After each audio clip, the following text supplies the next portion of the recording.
Assalamu alaikum warahmatullahi wabarakatuhu.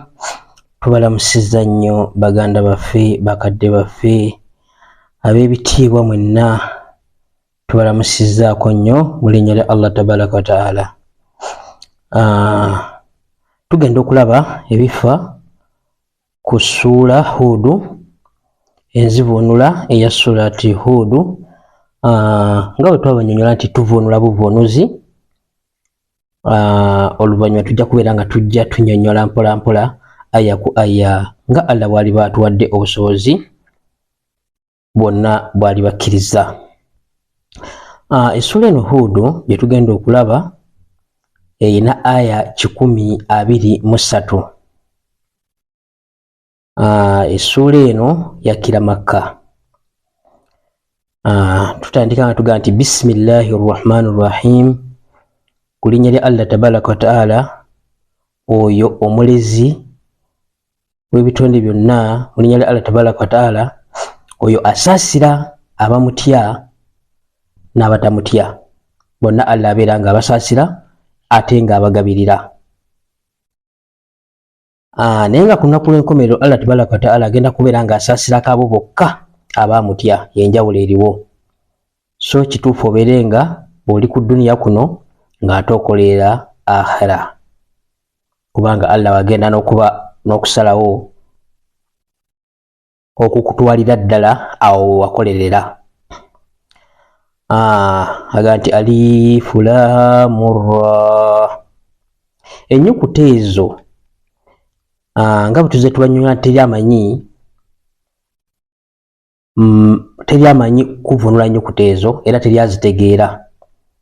Allahu a'lam bimuladihi, Allah yamanyi kiki ezitegeeza, yazeesigaliza. Era bw'oliwula yazivunula manya nti oyo obulimba abuyitiriza. Allah tabaraka wa taala agambye nti kitaabu hikmatu ayatuhu thumma fusulati min laduni hakimin khabiru. Agambye nti kino kye kitabo, Allah tabaraka wa taala ayogera ku Qur'an, kino kye kitabo hikmatu ayatuhu, kyannyonnyolwa ebitundu byakyo oba amateeka gaakyo, okubeera ng'omuntu abitegeera bulungi nga tasigalamu kakunkuna, ne binnyonnyolwa bulungi. Thumma oluvannyuma byakakasibwa, thumma oluvannyuma fusilati min laduni hakimin khabiru. Agambye nti byakakasibwa amateeka gaakyo, byakakasibwa ebitundu byakyo, ne bikakasibwa ebigambo bya Qur'ani. Thumma ate oluvannyuma fusilati ne binnyonnyola min laduni hakimin khabiru, okuva eri oyo omukakasa, habiru omumanyi w'ebyama, omumanyi w'ebiri ewala, omumanyi w'ebyomunda. Naga nti alla ta'budu illa Allah. Naga nti temusinzanga ekintu kyonna. Ekitabo Qur'ani kyamaze okukakasa ebitundu byakyo, kye kimu ekigamba era ekyogera nti alla ta'budu, temusinzanga illa Allah, okujjako Allah tabaraka wa taala, nga kyakkira ku nabbi Muhammad sallallahu alaihi wasallama. Era nabbi n'abagamba nti innani lakum, nti mazima nze gye muli, minu kyo nadhiru wa bashiru, mazima ze gye muli eri ekitabo kino kisiddwa nga kinkakasiza mbagambe temusinzanga ekintu ekirala kyonna okuleka Allah tabaraka wa taala. Innani mazima nze lakum kumwe min nadhiru wa bashiru, ndi mutiisa ate nga ndi musanyusa. Okubatiisa ebyo ebibonezo bya Allah tabaraka wa taala ebigenda obbatuukako ku yaumul akhira, ate mbawa amawulire amalungi agajja okubasanyusibwa era ku yaumul akhira. Wa annistaghfiru rabbakum, naga nti mwegayirire Allah, muyitirize istighfaru, mwegayirire Allah tabaraka wa taala okubeera nga akolaki, ng'abasonyiwa. Thumma oluvannyuma tuubu ilaihi, mwenenyeze gyali. Bwe munaabaga mwenenyeza gyali, yumatiukum mataa hasana, agenda kubeera nga akolaki, ng'abawa obutebenkero obulungi, agenda kubeera nga abawa obulamu obulungi, agenda kubatebenkeza entebenkeza ennungi. era muberenga mweyagala olweyagala olulungi illa ajal musamma eri ebbanga lyammwe gerere munamala ku nsi lyabagerera wa yuti kulli dhi fadli era alyoke awe wayuti era alibawa oba abawe kullu dhi fadli eri abo bannannyini bulungi abakola ebirungi nga basuubira obulungi fadhilahu abawe eri obulungi bwe abongera obulungi bwe eri abo bannannyini birungi abakola ebirungi kubanga bw'okola ekirungi osasulwa kirungi bw'okola ekibi era osasulwa kibi kati abo bannannyini birungi Allah tabaraka wa taala bayogerako abakkiriza amateeka ge ne bakola emirimu gye emituufu agenda kubongera obulungi bwe wa in tawallaw ne bwe munaakyuka ne muva ku mateeka ne muva ku kitabo Allah kyalayidde nti kyekyo ekyakakasibwa amateeka gaakyo ne mukyuka Allah agenda kubeera nga ababonereza naye okubyewala fa in mazimaze nga Nabi Muhammad sallallahu alaihi wasallam ahaafu alaikum mbeera nga mbatiisa mbekesa ki adhabu yawman kabiru ebibonerezo ebigenda okubawo ku lunaku olunene illa Allah marji'ukum lwaki mbibatiisa kubanga mujja bifuna lwaki illa Allah marji'ukum Allah gyali mwagala temwagala gye tugenda okuddizibwa gye mugenda okuddizibwa teri ayinza kuwakana nti talidde eri Allah tabaraka wa taala okuleka nga asobola okuwakanya okufa bw'oba osobola okuwakanya okufa nogaa nti okufa tekugenda kutuukako osobola obutadde eri Allah tabaraka wa taala naye oba okimanyi nti okufa tokuwakanya illa Allah marji'ukum eri Allah gyogenda okuddizibwa wa huwa ala kulli shay'in kadiru ate ku buli kintu kyonna Allah musobozi ajja kukola kyabayagadde ajja kukola kyabayagadde ala innahum yathinuna sudurahum liyastahfu minhum ala hin yastaghithuna thiyabahum ya'lamu ma yusiruna wa ma yu'linun innahum alim bidhati sudur ala innahum olwokubanga abantu abo abatagobera amateeka ga Allah tabaraka wa taala abo abakafuwala yathinuna sudurahum bakwekanga ebifuba byabwe nga babikotekako emitwe ne babikweka liyastahifuna nga batya minuhu liyastahifuna nga bekweka babeera nga bekweka minuhu ku byebigambo bya Allah tabaraka wa taala nga bekweka ku mbaka tebaagala kuwulira ddala byakola ki byababuulira tebaagala kuwulira bigambo bya Allah tabaraka wa taala ala hinna yastaghithuna thiyabahum mu buddawo bebikkiranga engoye zaabwe ne babikka emitwe ne bagibikira ddala bati nga tebaagala kuwulira bigambo bya Allah balina endowooza ega nti Katonda tayagala abalabe egama nga babyewalira ddala ne Allah agambye tebalina bye beekweka yadde bye beebikka ya'lamu ma yusiruna wa ma yu'linuna amanye bye bibolesa ne bibakisa innahu olwokubanga ye Allah tabaraka wa taala alimu bidhati suduri amanye ebiri mu bifuba by'abantu ogenda okukola kino nga Allah akimanyi ogenda okufulumya ekigambo ogenda okwogera ekintu ogenda okukola ekintu kyonna nga Allah tabaraka wa taala akimanyi kubanga yalina sisitimu yo yatambuza endowooza zo buli kimu wama min dabbati fil ardi illa ala Allah rizquha wa ya'lamu mustaqarra wa mustawdaha kulli fi kitabin mubin agambye nti wama min dabbati tewali kiramu kyonna ekitambula ekyewalula ekibuuka buli kiramu kyonna tekiriiwo fil ardi kuno ku nsi illa okujjako ala Allahi rizquha ngeri Allah tabaraka wa taala gye kigabirirwa ngeri Allah tabaraka wa taala yeri riziki yakyo yakigabirira wa ya'lamu mustaqarraha wa mustawdaha era yamanyi obutebenkero bwakyo n'obuterekero bwakyo era yamanyi okufa kwakyo n'obuwummuliro bwakyo wekiriwangalira yamanyi kya muliro oba kya mujjana kullu fi kitabin mubin Allah agambye nti buli kimu kiri mu kitabo ekyeyolefu wa huwa alladhi khalaqa as-samawati wal arda bwe twogerako Allah tabaraka wa taala yo yatonda eggulu n'ensi ebitaliikaalikayanira kyemmanyize naawe tetulyanga agamba nti eggulu lya jjajjaawe teri yali alikayanidde yalitonda fi 6 ayami munaku nno 6 zokka. Wakana arshuhu alal ma'i, wakana arshuhu alal ma'i, nga n'entebe ye arush yali eri ku mazzi, yali eri ku mazzi. Liyabluwakum ayyukum ahsan amala, n'ebyo byonna byazza kunnyonnyola onnyonnyola otya amateeka ge.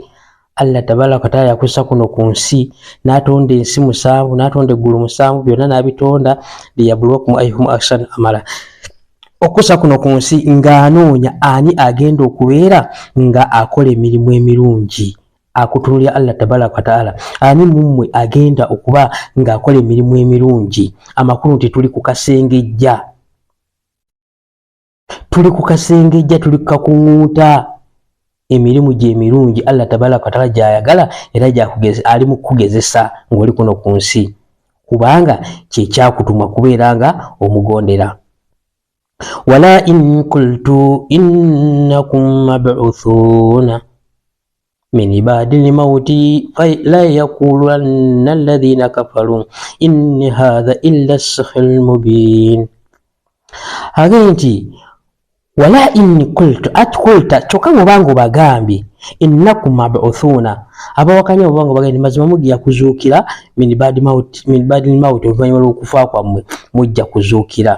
La yakulanna, tebabeeranga bagamba ladhina kafaru, ababawakanya amateeka ga Allah tabaraka wa taala, babeeranga bagamba nti inni hadha illa as-sihrul mubin, eno teri Qur'an gye batuleetedde, bino ebyennyonnyola bino byeyogera tekye batuleetedde, wabula lino ddogo eryeyolefu. Wala inni aharna anhum li'adhaba illa ummatin ma'ududa, illa ummati ma'ududa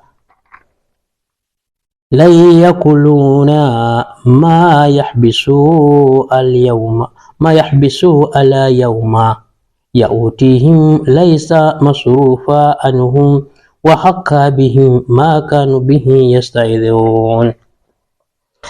Abantu wala inni aharna anhum al'adhaba illa ummati ma'ududa, otubanga tubalindirizaako ebbanga, netulindiriza ku kibonerezo kyabwe, ebbanga eryo lyetwakigerera okukituusizaamu, netubanga tetunnakireeta, kuba Allah agambye nti buli kintu kyonna kula shay'in ahsaynahu fil kitaba, buli kintu kyonna kikomekeza mu buwandiike, buli kintu kirina ebbanga lyakiwa. Naye wanga Allah agambye wanga tebannatuukiza bbanga, abakafiiri abo babawakanyi bagamba la yakulana, bagamba ma yahbisuhu, kiki ekiganyi okututuukako, ki ekiganyi enkomerero otutuukako, abaffe ki ekiganyi ebirozo batusuubiza otutuukako. Ala yawma yautihim laysa masrufa, agambye nti olunaku lwe kiribajjira ne kibatuukako, laysa masrufa, tewali agenda kukizaayo, tewali agenda kwejjako kibonerezo ekyo, era tewali agenda kujjawo olunaku lwankomerero nga lubatuuseeko. Wa hakka bihi ma kanu bihi yasta'idhun, era kigenda kukka kubo era kibakakateko ekyo kye baalinga bakola ki, bajeeja, nga balimbisa bajeeja, balaba ng'ekyomuniino, balaba ng'ekitaliiyo. Era bw'oli abantu n'essaawa zino eri omuntu gw'oyaga nti enkomerero teriiyo, okufa kwe kuzuukira, ng'era bwe mubawulira. Naye Allah agambye nti ku lunaku olwo kibanga kibakakaseeko, maka nestahidhuuna, ekyo bakola ki, kye baali bajeeja. Wala inni adhakna al-insana mimma rahmata thumma nadha'naha minhu innahu la ya'usu kafur. Agambye nti wala inni adhakna al-insana, bwe tubanga tukombezza ku muntu minna okuva gye tuli rahmata, okusaasira, thumma nadha'naha minhu, oluvannyuma tumugezesa netukumuggyako, innahu la ya'usu kafuru, amazima akaafuwala n'awakanya era n'akutuka kusuubira, n'abira ddala nga tayinza nakuddamu kuba bulungi. era tayinza kuddamu kufuna ekyo ekimuggiddwako, kyobula nti eriyo abafuna ssente ne zimugwako n'anywa omwenge akendeeza mu birowoozo ng'alabira ddala takyaddamu kukola ki, takyaddamu kutereera, ssente taliddamu zifuna. Allah wano bayogerako n'agamba nti innahu la yausu kafuru, akutuka kusuubira n'alowooza ddala nti nawakanyinza ddala taliddamu kuba bulungi. wala inni azzaknahu na'mahu ba'da dharra massatuhu la yakulanna dhahaba as-sayyi'ati anni innahum la farihun fakhur. wala inni azzaknahu na'ama, wetubanga tumaze ne tumukombyako nga tukombezaako ku kyengera oluvannyuma bada dharra masatu, oluvannyuma lw'obubi obadde bumutuuseeko, obuzi obadde bumutuuseeko, la yakulanna, ate babeeranga bagamba oba abeeranga agamba dhahaba sayyi'ati anni, mazima ekisiraani kinvuddeko, ekibi kinnyamuseeko, era bino mbifunye na ku lwange. Talowooza nti Allah tabaraka wa taala yabimuwadde, agamba kino kifunye ku lwange, kisiraani kinvuddeko. Innahu la farihul fakhur, n'abeera nga akola ki, nga yeeyagala yeeraga. illa alladhina sabaru, Allah agambye mu aya eno ey'ekumi illa alladhina sabaru, okuleka abo abagumiikiriza, wa amilu salihati, ne bakola n'emirimu emirungi, ulaika lahum maghfiratan wa ajrun kabir, abo nno be b'okusonyiyibwa era be balina empeera ennene eri Allah tabaraka wa taala. fala allaka tariku ba'dhu ma yuha ilayka, agenti fala allaka, oba oliawo gwe Muhammadi sallallahu alaihi wasallama, tariku ma ba'dhu ma yuha ilayka, oyinza okuleka ebimu ku ebyo bisiddwa olw'okuba bakwogerera, bakuyisa omulimba, bakwogera kino ne kiri, oyinza okugwamu amaanyi n'oleka ebimu ebyo ebikusiddwa gy'oli. wadhaiku bihi sadrika, era n'onyigibwa nabyo mu kifuba kyo. an yakulu, olw'okuba nga bagamba lawla unzila alayhim kanzu, olw'okuba nga bagamba abakafuwala nti singa waakiri obanga ddala mubaka wa Katonda lwaki teyakka n'amawanika g'ensimbi aga buli kimu, n'abeera nga mugagga. Tumanya nti omusajja azze naye mugagga, abamugoberedde bagagga. au jaa ma'ahum malaku, oba najja ne malayika ng'emukuuma. Netumanya nti security gy'alina omusajja ddala muntu wa Katonda, malayika ye mukuuma.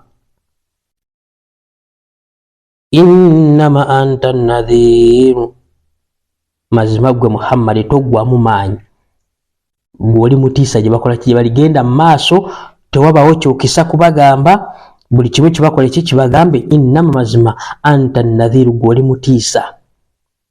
wallahu ala kulli shay'in wakiilu, ate mazima Katonda ku buli kintu kyonna ye mukuumi, atajja kukuuma era ajja kubanga akukuuma. am yakuluna iftarahu, oba bagamba Qur'ani eno gwe wagigunjawo gwe nga Muhammad, kul bagambe fautu bi ashiri suwari mithilihi mutaftarayatin, oba bagambe babere nga baleeta essula 10, essula 10 mithili ezifaanana mutaftariyatin ngeno gye bagamba nti egunjiddwawo, baleete essula 10 zokka nga zifaanana Qur'ani eno gye bagamba nti egunjiddwawo. wadi'u man sata'atum min dunillahi, bakoole n'abo be basobola, be basinza abatali Katonda, bebeegatteko bonna banoonye essula 10 zokka. in kuntum swadiqina, bwe munaaba nga mwogera amazima. fa ilam yastajibu lakum, naye abo bonaaba mukoowoola batali Katonda, bonaaba nga mubakoowodde ne batabaanukula nga tebabaanukudde, fa'alamu mumanye annama unzila bi ilmi Allah, yassibwa ku kumanya kwa Allah, wa an la ilaha illa huwa, era tewali yesinzibwako okujjako Allah tabaraka wa ta'ala, muve ku masanamu. fa hal antum muslimun, abaffe musiramuse amakulu timwetaaga mwena mukole ki musiramuke. Man kana yuridu hayati dunia, omuntu ayagala obulamu bw'ensi nawulyanga ensi gyayagala tayagala tatebeza tasuubira lunaku lwanvu lwanyuma. Wadhinatuha, n'ebyokuwunda byayo. Nuwafi ilaihi amalahum fiha, era tutukiriza emirimu gye ku ebyo byayagala ne tubimuwa. Wahum fiha la yubhasun, era muyo tebaseerebwa. Allah tabaraka wa taala asobola okugaggawaza omuntu yadde mukafiiri yadde tamutegeera n'amuwa buli kimu era n'ataseerebwa kuno ku duniya buli kimu n'akimuwa, naye nga amakulu ku akhera amulinze. Ulaika alladhina laysa lahum fil akhirati ila nnaari, agaye nti abo nno tebalina kye balina kyonna ku lunaku lw'enkomerero okuleka omuliro. Wahabitat ma sana'u fiha, era byayononeka oba byononefu ebyo byonna bye balinga bakola ki bye balinga bagunjaawo byononefu. Wabatilu ma kanu ya'malun, era ebyo byonna bye balinga bakola byonna byakola ki byonna byayononeka byakwononebwa. Afaman kana ala bainati, abaffe oyo ali ku bulungamu min rabbihi, okuva eri mukama we. Wayatiruhu shahidu, ng'era n'omujulizi agimusomera amakulu ng'agimusomera Qur'an, agimusomera agimubuulira, ategeeza malayika Jibrailu, ategeeza malayika Jibrilu ng'agimusomera. Wamin kabulihi, ng'ate n'olubereberye lwayo kitaaba Musa, wali ekitabo kya Musa Tawreti, imama wa rahmata, nga kyolubereberye ate nga kyalimu n'okusaasira. Ulaika yu'minu bihi, abo nno yu'minuna bihi, waliwo abakikiriza. Waman yakfuru bihi, naye abakiwakanya ne batakikiriza, minal akhidhabi, mu bibiina, abawakanya ne batakkiriza mu bibiina ne bawakanya ne Qur'an mu bibiina ebimu ebitakiriza, fannaaru, bamuliro. Maw'iduhu, bwe buddo bwabwe. Fala taku fi miryatin minhum, fala taku fi miryatin minhum. Allah agambye abantu abo, agambye wanagambye fannaaru baki bamuliro. Tewali kugamba buli atakkiriza mu bibiina ebyo byayogeddeko abatakkiriza, agambye abo bamuliro, tewali yadde okubuusabuusa. Kakati n'agamba Muhammad sallallahu alaihi wasallam n'abeeranga ati fala taku fi miriyati minhu, tubeeranga abuusabuusa mu kyo. Ekitabo kino Qur'an kikusiddwako tubeeranga abuusa mu kitabo kyo, innahu olwokubanga alhaqu min rabbika, ge mazima agava eri mukamaawo. Qur'an ge mazima agava eri Allah tabaraka wa ta'ala, tewabanga akibuusabuusa. Walakina naye akthara an-nas la yu'minun, abantu abasinga obungi tebakkiriza. Ngera bawulira bakiwakanya, kyava mbazungu, kyavaawa obubaka bwaka ku Allah ku nabiyina Muhammadi sallallahu alaihi wasallama, ge mazima min rabbika agava eri mukamaawo. Walakina akthara an-nas la yu'minun, abasinga obungi tebakkiriza. Waman azlam mimman fitara ala Allahu kadhiba, ani asinga obulyaza amaanyi okusinga oyo agunjawo Katonda obulimba. Ulaika ya'ruduna ala rabbihim, abo nno bagenda kwolesebwa, bagenda kwanjulwa eri Allah tabaraka wa ta'ala omulezi waabwe. Wayaqulu ashhadu, wayaqulu bagambe ashhadu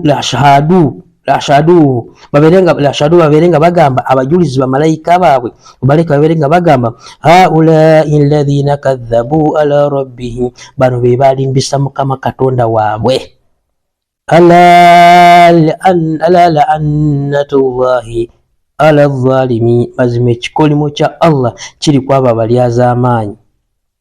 Abalyaza amaanyi si bano nti owoze sente bakulyaza amaanyiza. Abalyaza amaanyi be babaagaana okukkiriza amateeka ga Allah tabaraka wa ta'ala. Allah abayita abalyaza amaanyi.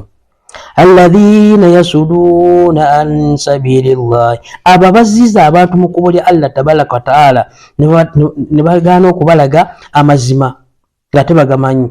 Wayabugunaha iwaja, ne balifuula ekyamu ekkubo lya Allah. Wahum bil akhirati hum kafirun, n'olunaku lw'enkomero ne babeera nga baluwakanya. Ulaika lam yakun mu'idhina fil ardi, so nga nno nabo si bakulemera ku nsi, babikola naye tebali bakulemera kuno ku nsi, balina omusinkana. Wama kana lahum min duni llahi min awliya, ate tebalina mutaasa ina agenda kubataasa tali Allah. Yudhafu lahum la'adhab, bagenda kubanga bakubisibwamu ebibonerezo byabwe babawe ennyongeza. Ma kanu yastati'una samia, olwo batasobola kukola kikuwulira. Wama kanu yubsirun, ne batasobola kulaba, kubanga bagamba nga musale tebawulira, musiibe tebawulira, musaddeke tebawulira, ebyo bigenda okubokesa ki? Omuliro. N'agamba nti ulaika alladhina khasiru anfusahum, abo be babafafaganya emyoyo gyabwe nga balaba. Wabula ojeemera amateeka ga Allah tabaraka wa taala, oba ofafanyiza omwoyo gwo ate olaba gwe kennyini. Wadhallu anhum ma kanu yaftarun, ate weewuunye bebagatta Katonda ebintu ebirala ne babifuula Katonda, bigenda kubabulako ku lunaku olwo. Tebigenda kukkiriza nti byali nabo kuba tebibagambako nti mubisinze. Teri muntu asinza n'ateekawo nti eno endiga yange yekuumanga, endiga yamulagira. Kyobula bigenda kubabulako. Teri muntu asinza kintu kyonna kyasinza nga kyekyamulagira. Wabula omuntu ye kennyini yakyeterawo n'akyerippako, era ku lunaku lw'enkobe kigenda kubeera nga kibeewuunya. Kigenda kubeera nga kibeewuunya. Kati nga bw'oyinza okulaba, oba kugereze nga bw'oyinza okulaba nti omuntu yeddira engabi. Engabi yo tekimanyanga nako nti mugyeddira, tebalagiranga nako. Era baligibuza egenda kubeewuunya gatenze bano mbeewuunyiza obutategeera balina. Ani yabagamba nti baneddire? Nga sibimanyi, nga tebimanyi nako, mwe mubimanyi. Era tewali lukiiko lwali litudde engabi n'etuulawo. Kino olukiiko lw'ab'engabi n'engabi yazze emanyi nti bagyeddira, tebimanyi. Kyobula agambye ku lunaku olwo maakaanu yaftaruna, bigenda kubanga bikola ki? Bibabulako ebyo byebagunjangawo. Inna alladhina amanu, naye abo abakkiriza ne bagondera amateeka ga Allah, ne basala ne basiiba, ne bataziza ebyo Allah by'ataaziza. Wa amilu salihati, ne bakola emirimu emirungi. Wa ahbatu illa rabbihim, ne babeera nga batebenkera eri omulezi waabwe. Ulaika ashabul janna, abo no bantu bennanyini jana, be bananyini jana, be bananyini nyumba y'emirembe. Omu fiha khalidun, bakugibera mu bugenderevu nga bali mu kweyagala okutagwawo. Mathalu lifarikaini, alla kubisa akuwa ekyokulabirako nti mathalu ekifaananyi lifarikaini eky'ebibiina ebibiri, ekyabakkiriza n'abakafiiri. Kal'ama, kiringa oyo mboolaba muzibe, wal aswammi, n'oyo atalaba, wal aswammi n'ekiggala, wal baswira, abo nno bakugerezaako kal'ami wal baswira kiggala n'atalaba muzibe. N'agamba abo nno bayogerako abo be bakafiiri abatalaba amateeka ga Allah tabaraka wa ta'ala era batagawulira. Wal baswiru, n'oyo alaba n'alaba amateeka ga Allah tabaraka wa ta'ala. Wassami'u, n'abeera nga agawulira wabawulira. Hal yastawin mathala, awaffe gwe mukulaba ne oba totegera byolaba, gwe mukulaba abantu abo kye kimu. Alaba oyinza omugerageranya n'atalaba, awulira omugerageranya n'atawulira. Afala tadhakkaru, naye temujjukira, mujjukireko. Walakad arsalna Nuha, mazima twatuma Nuhu illa qaumihi, eri ekibiina kye. Nuhu bwe yatuuka mu kibiina kye gye tumutumye, musajja wattu n'atwala obuvunaanyizibwa n'abagamba inni lakum nze gye muli nadhirun mubin, ndi mutiisa omwerufu azze obatiisa ebibonezo bya Allah muve ku masanamu mumutegeere. An la ta'budu, era temusinza kintu kyonna illa Allah okujjako Allah. Inni mazima nze ahaafu mbatiisa alaykum adhabu yawman alim, mbatiisa ebibonezo ebigenda okuba ku lunaku oluluma. Lwaki ayita olunaku oluluma? Lugenda kuba lunaku lwa bibonyobonyo eri abo abakafuwala. Fakaala almalaa'u, ne bagenda kubeera nga bagamba abo abakungu, ladhina kafaru min qaumihi, abo abakungu abakafuwala mu kibiina kya Nuuhu, mu kibiina kye. Ma naraaka, tetukulaba gwe Nuuhu ng'olina ky'oli oba oli wanjawulo, illa bashara mithlu, nawe oli muntu nga ffe toyinawo kyanjawulo.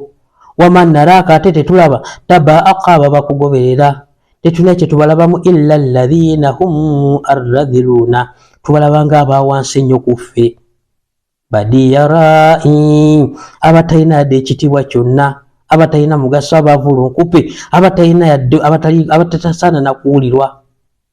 Wama nara lakum alayna min fadli, tetulabawo nankizo gye mutusingako, tetulabamu nankizo gye mutusingako. Bal nadhununa kadhibin, era tulowooza nti fe olabika olina mulimba.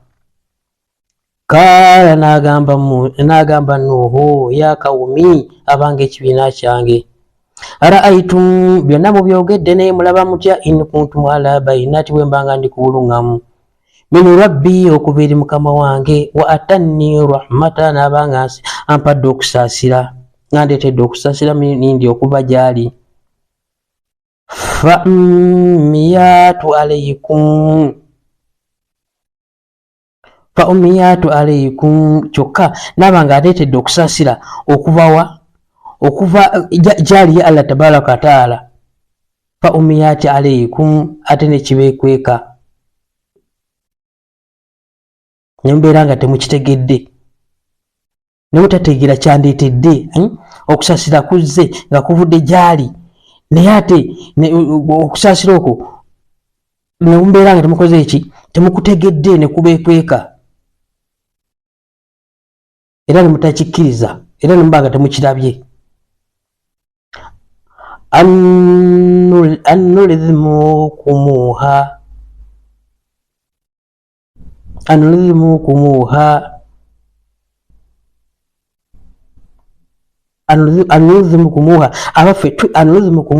wa antum laha karihuna, tuyinza okukibakaka mukikirize ku mpaka nga temukyagala.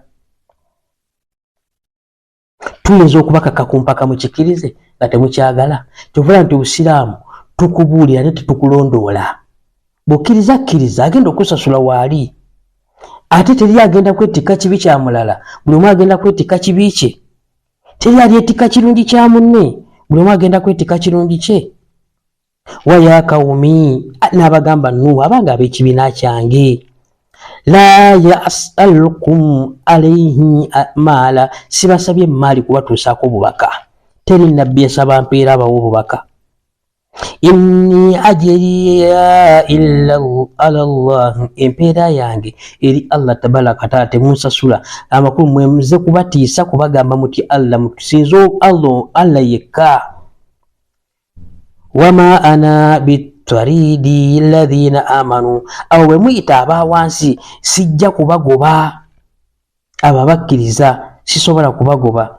Innahum mulaqu rabbihim, kiddaaki bajja kusinkana mukama waabwe. Walakin arakum qaumun tajhalun, mazima mwe mbalabira ddala nga muli kibiina ekitategeera, kitalina magezi. Wa ya kaumi, abanga ab'ekibiina kyange, man yansuru min Allahi, ani anaantaasa eri Allah tabaraka wa taala, in taraddutum, bwe nabanga ngobya abo abakkiriza. Afala tadhakkaru, naye temujjukira nti Allah tabaraka wa taala ye nannyini byonna, temujjukira nti ye nannyini buyinza, temujjukira nti yalina okusinzibwa, bye muliko mumala biseera, tebirina kye bibayamba. ayongedde n'agamba mu aya eya 3 n'agamba nti wala aqulu lakum, sibagamba newankubadde mbagamba nti musinze Allah ne mbatuusako obubaka bwonna era ne mbagamba nti mubeere nga mudde eri Allah, wala aqulu lakum, ne sibagamba nti indi hadhainullah, nti gendi yeri amawanika ga Allah. Tekitegeeza nti nze nina amawanika ga Allah olw'okuba mbatuusaako buki obubaka na buli kimu, si yenze mawanika ga Allah tabaraka wa ta'ala. Wala a'lamu, era simanyi legaiba ebyewala, ebyo ebyewala ebisinga bya Allah tabaraka wa ta'ala yabikola ki, yabimanyi. Wala aqulu, era sibagamba nti inni malaku, nti nze ndi malayika nja sobola okubawa buli kimu nange sobola kuwa buli kimu, sibagamba nti nze ndi malayika.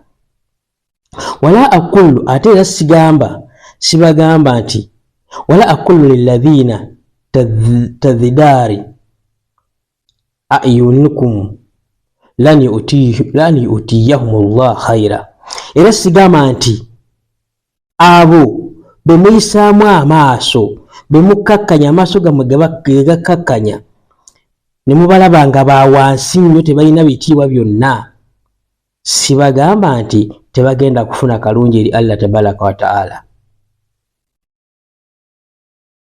Tekitegeeza nti tebagenda kufuna ki, sibagamba nti tebagenda kufuna kirungi kyonna eri Allah tabaraka wa ta'ala.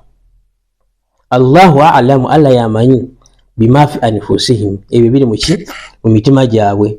Inni mazimaze idha lamina dhalimina, singa nkiteekako ndowooza nti nze mmanyi buli kimu mu ebyo, nja kuba muki, muli az'amaanyi.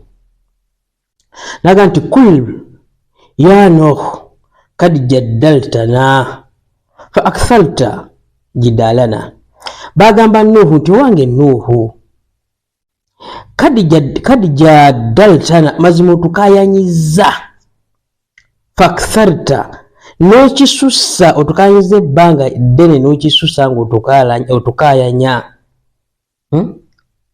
fa aktharta jidalana, otususiza nnyo, kwamba osusse ne walikomye mu kutukayanya. Fa utina bima ta'iduna in kuntum sadiqina, naye tuleetere ebyo byotulaganyisa, tuleetere kiyama, tuleetere ebibonerezo bw'obanga byogera bya mazima.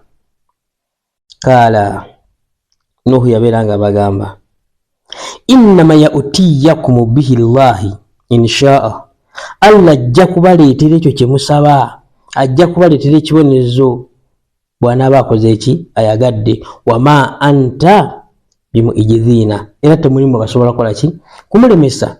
Bw'anaaba ayagadde ekibonerezo kireeta ku kiseera kyakyo kye yakigerera, teri agenda kubanga alemesa Allah tabaraka wa ta'ala kubanga abatuusaako ekibonerezo.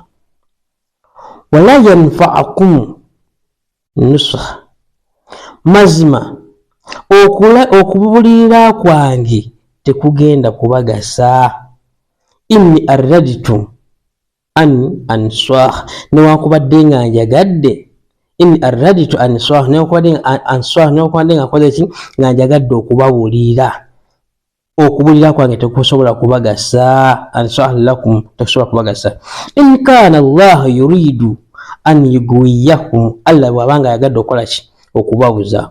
Huwa rabbukum, ye mulezi wammwe ne bwe munaakola mutya. Wa ilaihi turja'una, ate gyali gye tugenda okukola ki, gye tugenda okuddizibwa. Am yakuluna iftara, obanga bagamba iftara nti Qur'ani eno yagigunjawo bugunja Nabbi Muhammad sallallahu alaihi wasallama.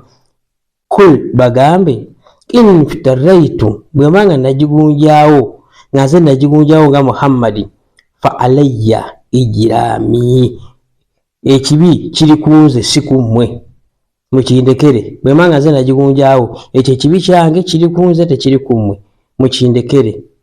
Wa anna bari'u, naye mazima nze njawukanye mimma tujrimuna, kwebyo mukola ki, bye mwonoona. Ebyo mbyawukanako, sisobola sinza masanamu, ebyo mbanga nkola ki, mbyawukanako.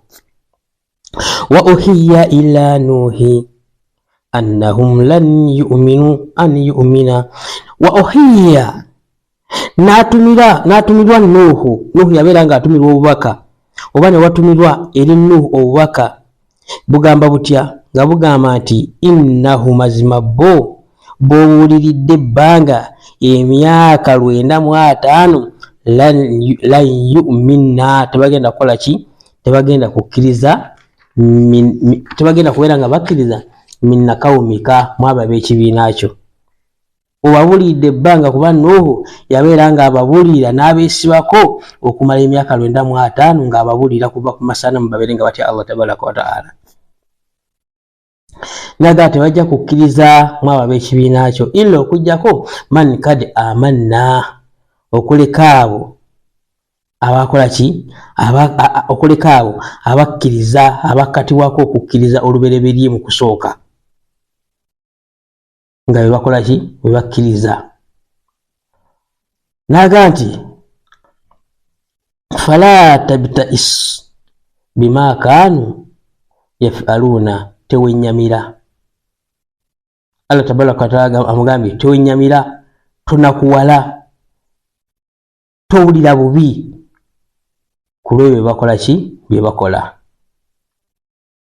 Allah tabaraka wa ta'ala bw'amala okusa aya eyo ng'alaba Nuhu akoze obubaka bajeemye n'amusiza ayo n'amugamba nti mubutuufu bakoze eki bajeemye era Allah kye yazzaako kwe kubanga ateekateeka okubanga azikiriza abajeemu ku mulembe ogwo kiki yazzaako Allah tabaraka wa ta'ala tubanga tugazizaamu awo katono kuba wano tuvuna buvunuzi so si kunnyonnyola Allah yalagira Nuhu n'abeera nga asimba ki asimba omuti ogw'abajeemu ab'eryato era Nuhu omuti ogwo yagusimba ate byamala okusimba omuti ogwo omusana okola ki omusana gwayaka era abamanyi abamu bagamba gwayaka emyaka egyasukka ne mumeka ne mu 10 era Nuhu bw'asimba omuti ogwo yagulabirira omuti ne gukula era omuti ogwo gwakulira emyaka 10 bwe gukulira emyaka 10 ng'omuti gugezze abantu bagulambula Nuhu alabirira omuti ne batuuka n'okulowooza nti Nuhu ono alabika asinza ki omuti omuti gwakula ekyenjawulo yagusimba musana omusana ne gwaka emyaka egyawera 10 abantu ne batuuka n'okuddayo okubanga basinza abakatonda baabwe balabike nga bafuna enkuba kuba omusana gwayaka ne Allah omuti bugweza emyaka 10 nga muti bwaguuga Allah kwe kusa aya n'agamba Nuhu tiwasnahul fulqa biayunina beeranga obajja eryato ku kulabirira kwaffe biayunina wawahina okulabirira kwaffe n'okuyigiriza kwaffe kwoba bajjira ki eryato amakulu nti Nuhu yali tamanyi bwe bajja lyato wabula obubaka Allah yabusanga ku Jibril nga akola ki ng'aleeta obubaka kola bwoti Nuhu n'abeera nga abajja eryato wala tuhatibuni fi alladhina dhalamu tobaako ky'oŋŋamba era tobaako ky'okola ki kyewegayirira era tobangako ne kyonna ky'okola ki kwabo abalyaza amaanyi abakafiiri tobangako ky'okola ki ky'obawolereza bwe kibanga kizze ensonga ng'etuuse ekuleesa okulagira okubajja eryato tobangako ky'obegayirira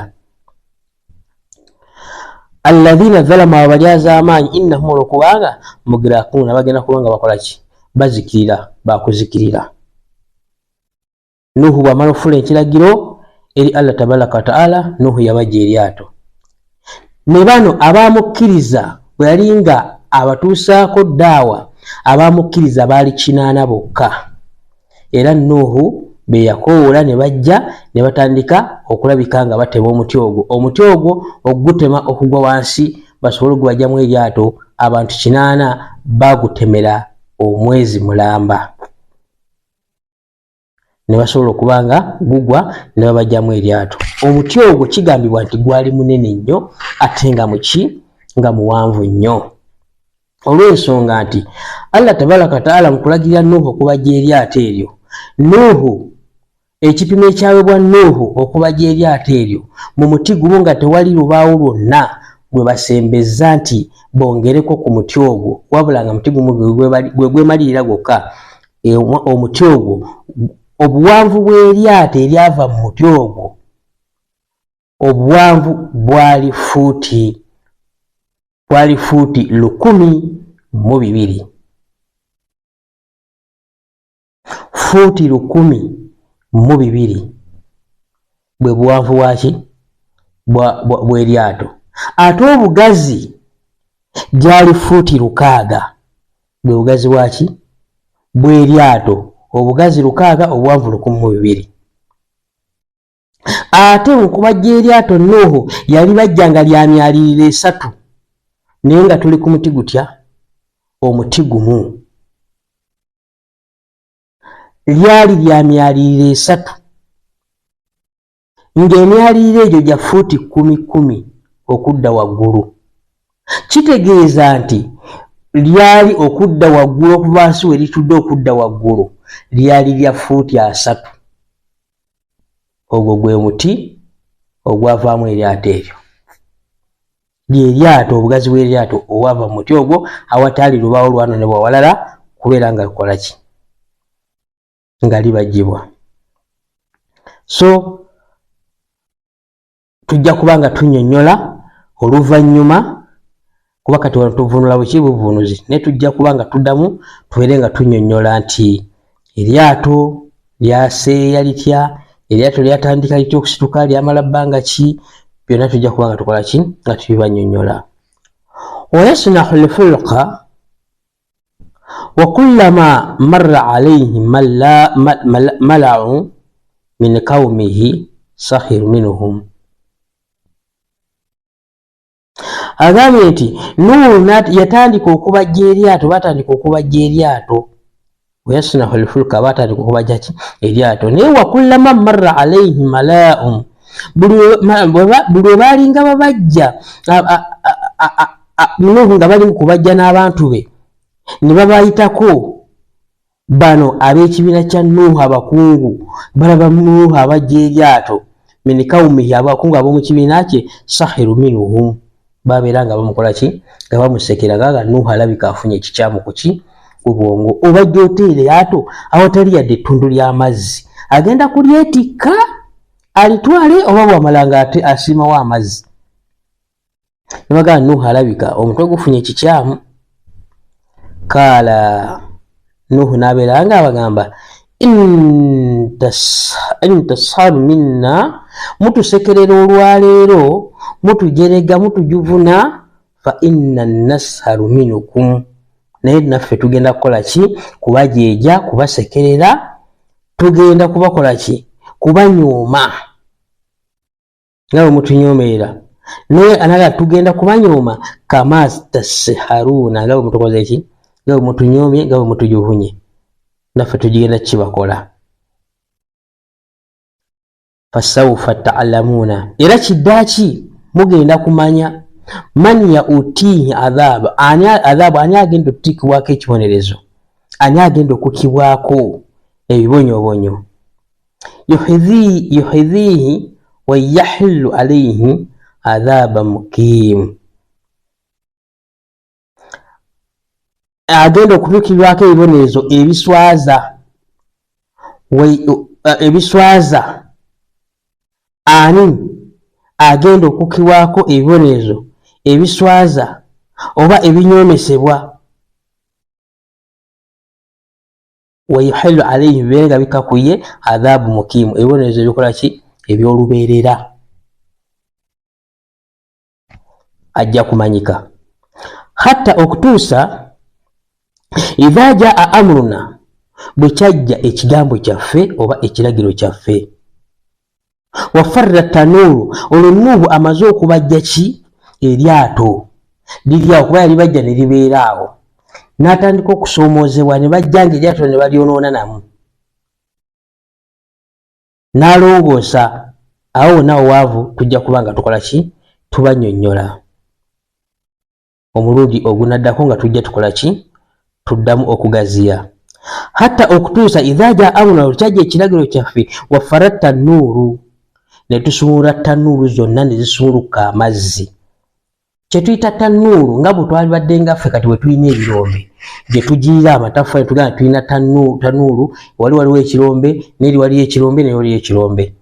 Bano kye bayita tanuuru bo zaalinga nnyumba oba we bafumbiranga emigaati zibayita tanuuru. Kati zaatandika okusumuluka amazzi ng'owulira nti tanuuru eno esumulukusa amazzi mukyali awo nti neeyawali ekoze eki esumulukusa mukyali awo zonna ne zibeera nga zifukubwa amazzi.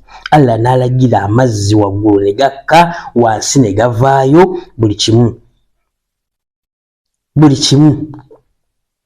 amazzi ne gabeera nga akola ki nga gawera. Era enkuba eyo okutonnya yatonnyera omwezi mulamba eryato ne lyoka lisituka ku buzito bwalyo gwali mwezi mulamba.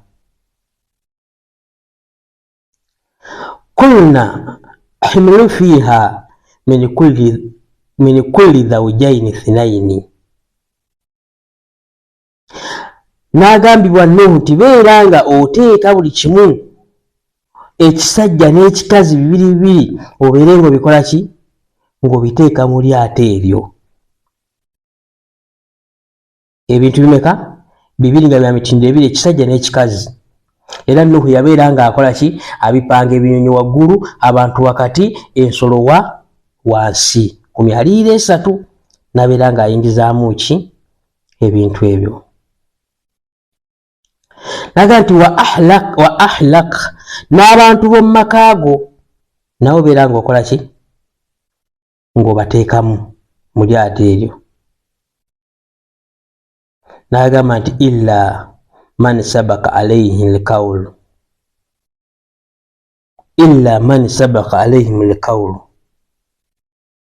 okuleka abo bekyakulembera ekigambo ky'okuzikirira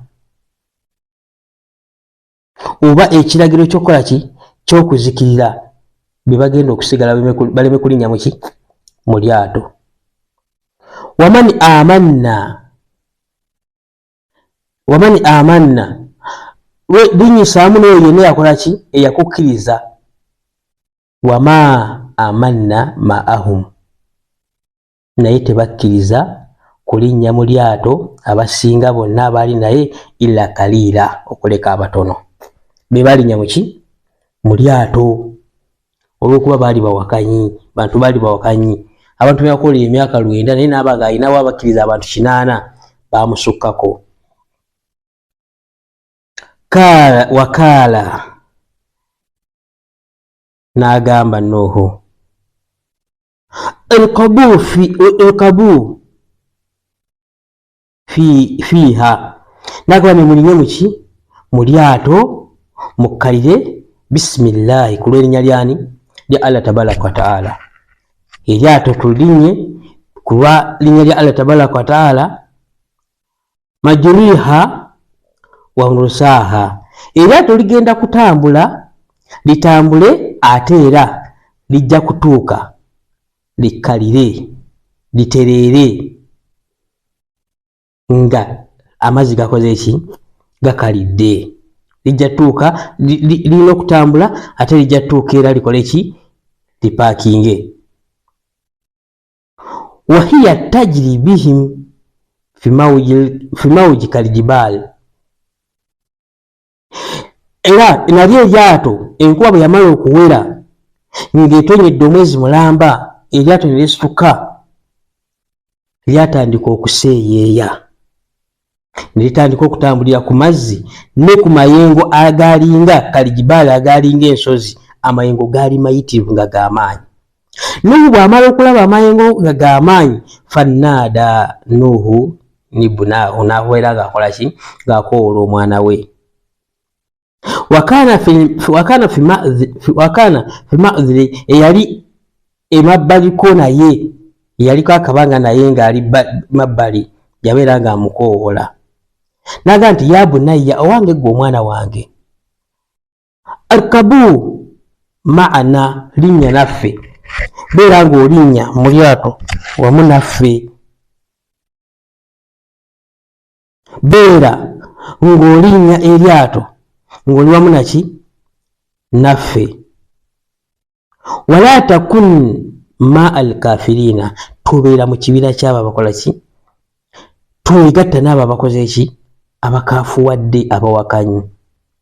Nga bw'omanyi nti era abaana mubaamu abaana ab'emputtu, kaala omwana yabeera nga addamu sa'awi ila jabali, nti nze ngenda kola ki, nja kugenda ku nsozi yasumuni minalima ezigenda kunyamba okunziyiza amazzi, zesirabangayo mazzi gakola ki, gawalampa nsozi, era gajja kujja gakakkane nze nsigaleyo ku lusozi, ensozi zijja kuntaasa.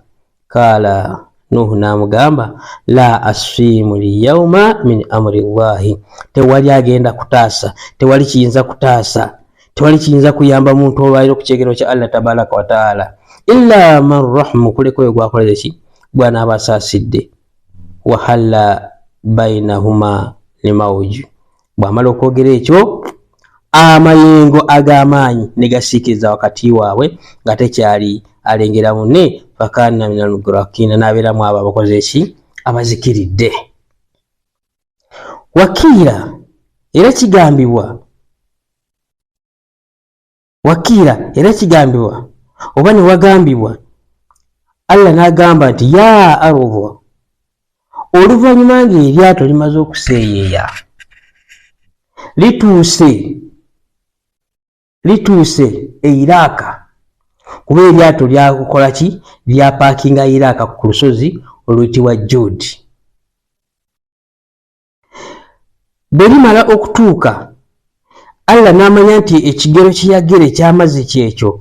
Wakiira n'ababeera nga bagambye, Allah n'abeera nga nti ya ardhu, owange ggwe ensi,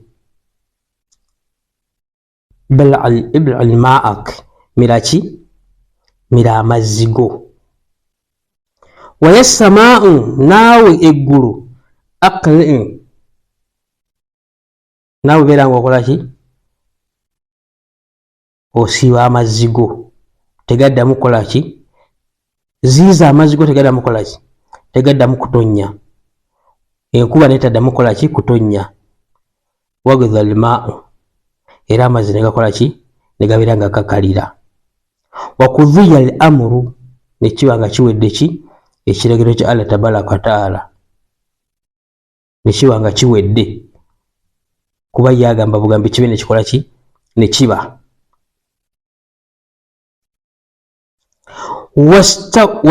Wastawat ala aljudi, eryato ne likka ku kasozi Judi.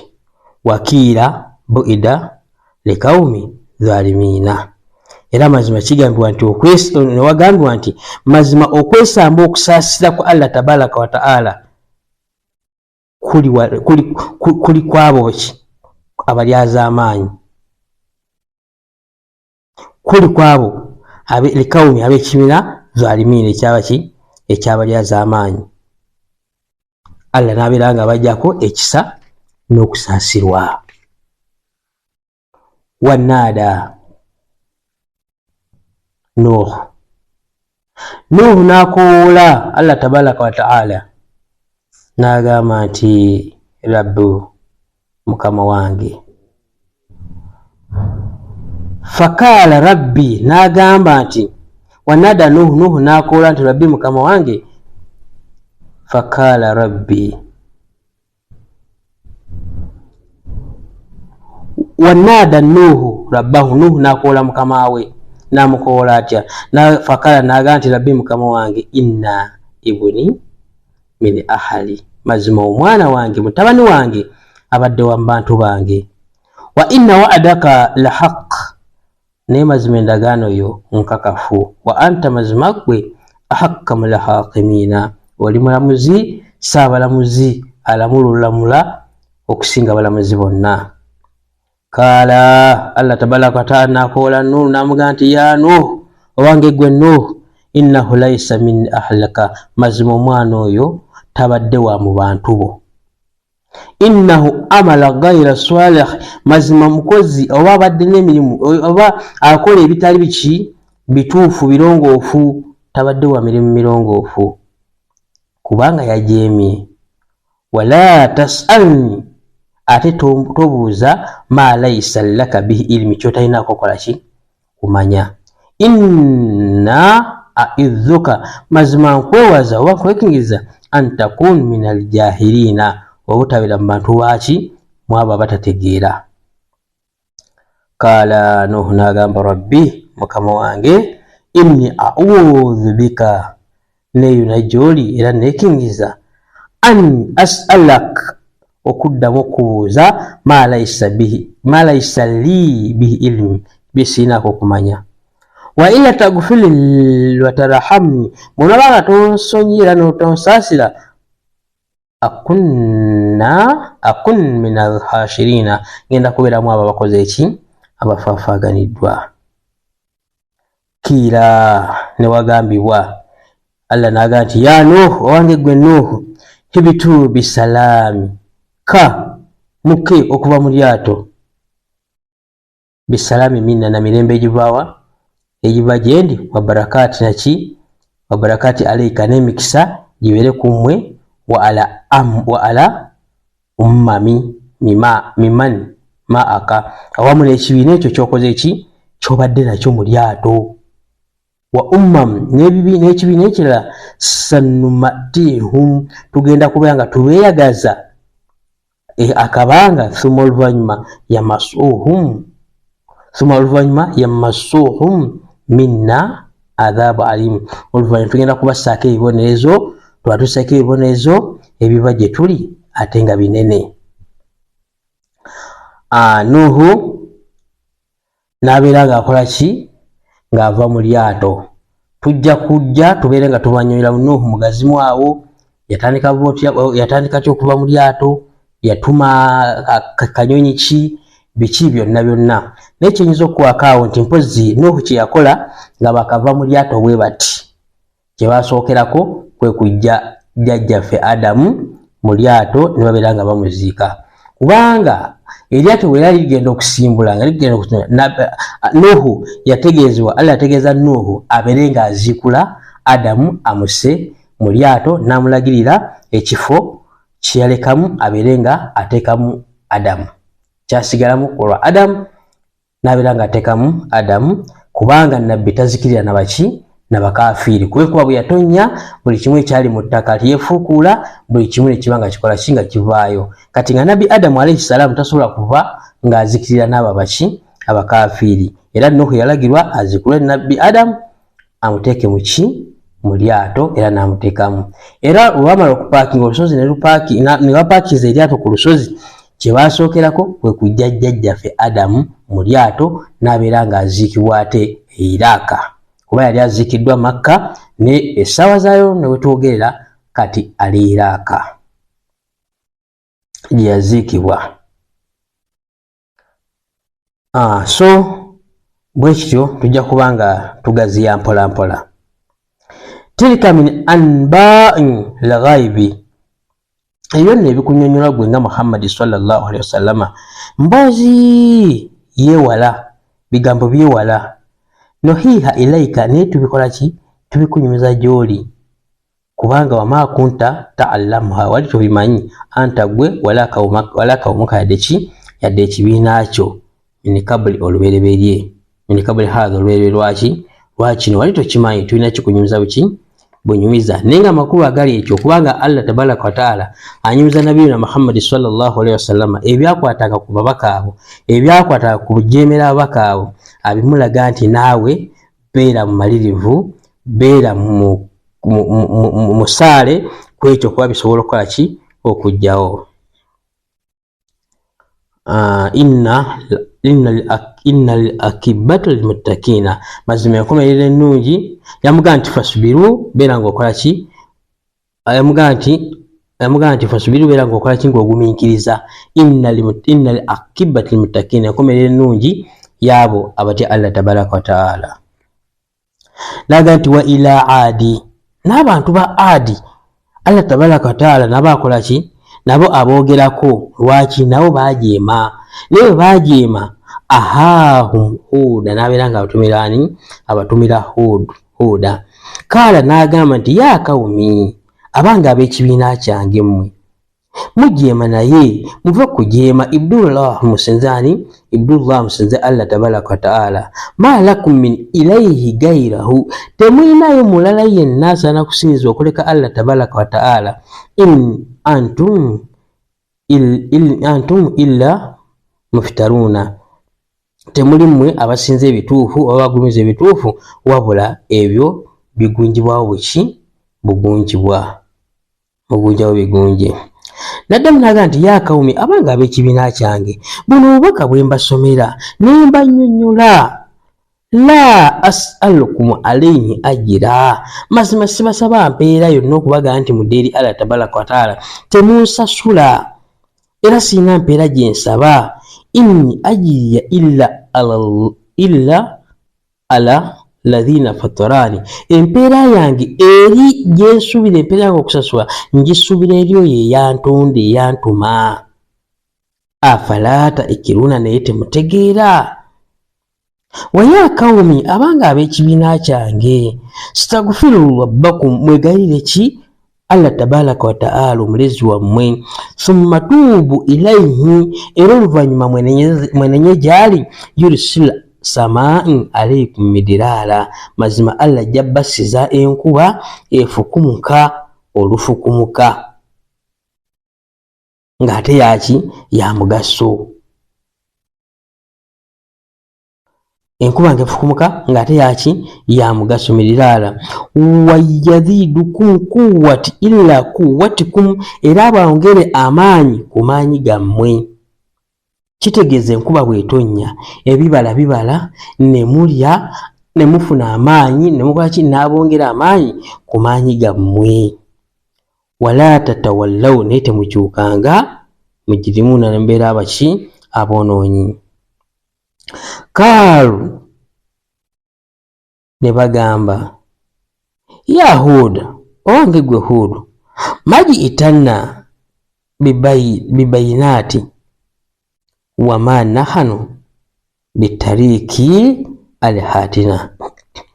Nawoga nti wange Huudu, mazima byotubuulira nno tubitankanye, byotubuulira tubitankanye era tetubikkiriza. Byotubuulira byotujire nabyo tubitankanye tetubikkiriza. Era ne bamukakasa nti ne bw'obanga obirese n'obona otubuulira otya n'otubuulira buli kimu, wama nahanu, tetulife bitariki alihatina, bakulekawo bakitaffe, bakulekawo bakatonda baffe betwasangako bakitaffe nga bakola ki nga bebasinza, tetujja baleka ne bw'ona otubuulira ekyenkanawa. An kawulika, olw'ebigambo bye tusobola okubaleka tekisoboka. Waman nahanu laka bimu'minina, era mazima tukakasa omala budde tetugenda kukkiriza. Naga nti innakulu illa itarraka ba'udhuhum alihatina, era ne batuuka n'okugamba nti mazima, batuuka n'okugamba nti mazima tetulina kye tugamba ku mbeera zaani za Huudu, tetulina kye tugamba wabula okusinganga butulaba obwongo bwe n'ebyayogera bakatonda baffe bano be yajuvunye, bakatonda baffe bano bayogerera bali banga bamuleese ekikyamu kuki ekikyamu ku bwongo bisu bamuleese ki ekikyamu ku bwongo. Kala inni ushidu la managa nti mazima nze njuliza Katonda, nabaga nti mazima nze njuliza Katonda.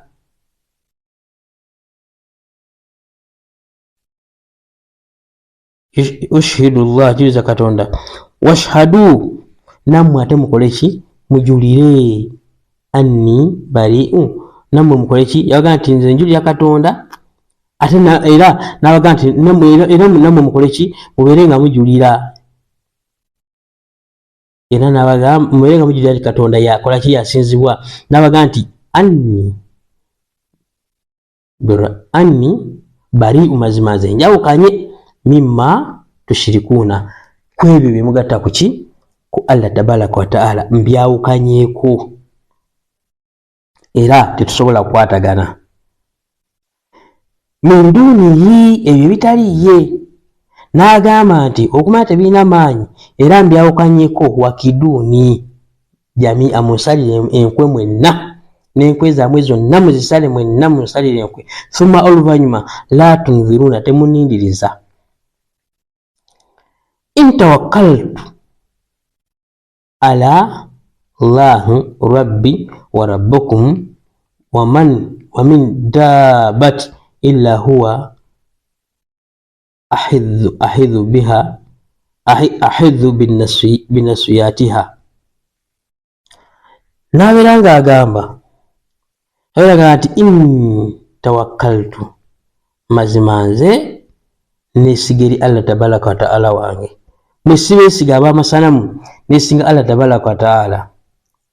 Rabbi nga ye mulezi wange, wa rabbikum ate nga nammwe mwagala temwagala ye mulezi wammwe, kuba yasalawo n'abajjamu switch nga teri awakana era yasalawo balindiriza.